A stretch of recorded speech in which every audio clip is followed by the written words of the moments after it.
สบายดีเนาะมื้อนี้บ่าวลาพาส้มสิพาพี่น้องไปเบิ่งโครงงะบอน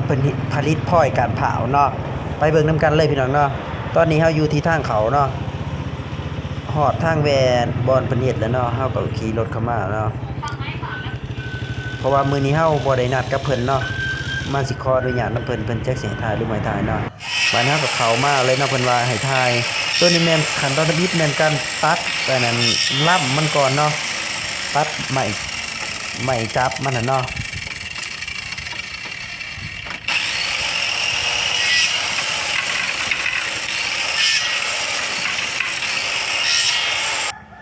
ตัดแล้วเพิ่นก็มีผู้ถือว่าเฮ็ดแต่ละแผนกต่างกันเนาะผู้ตัดล่ำก็มีแต่ตัดล่ำผู้นี้ถือว่านั่นซี่ฮู้การมันเนาะบ่เฮาสิทักเสียใส่เนาะก็มีแต่ซี่ฮู้อย่างเดียวผู้นี้ต่อไปผู้นี้มีแต่ทักก็มีแต่ทักอย่างเดียวเนาะมีแต่ทักเฮ็ดคนละแผนกเนาะบาดนี้หลังจากทักแล้วเอามาเลียนเนาะเลียนแล้วเพิ่นจะท่าย่างหมักตอยอีกเนาะเพื่อให้มันเหนียวหลังจากท่าย่างหมักตอยแล้วกับผู้ที่แลบล่ำผ้าอันนั้นการผ้าหั่นก็มีแต่แลบการผ้าอย่างเดียวเด้อพี่น้องถือว่าซ่าอยู่แต่เฮ็ดคนละแผนกก็คือไว้เนาะโดยอาศัยความสามัคคีเนาะ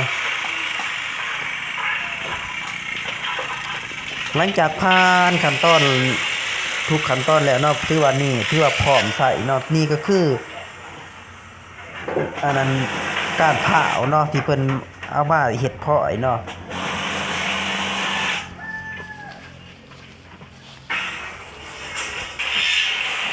การเผามันเนาะหรือว่าวัตถุหลังจากแล้วเพิ่นก็จะเอามาแพ็คเนาะเป็นมัดละ10ก้านเนาะพี่น้องเนาะคือว่าขั้นตอนนี่ก็บ่ได้ยุ่งยากแล้วปานใดเนาะอาศัยความชำนาญและสินเคยเนาะกับผ้าให้บองไว้ถ้าผู้ใจที่บ่เคยเฮ็ดอาจจะซ่าเนาะแต่ก็พอได้อยู่เนาะ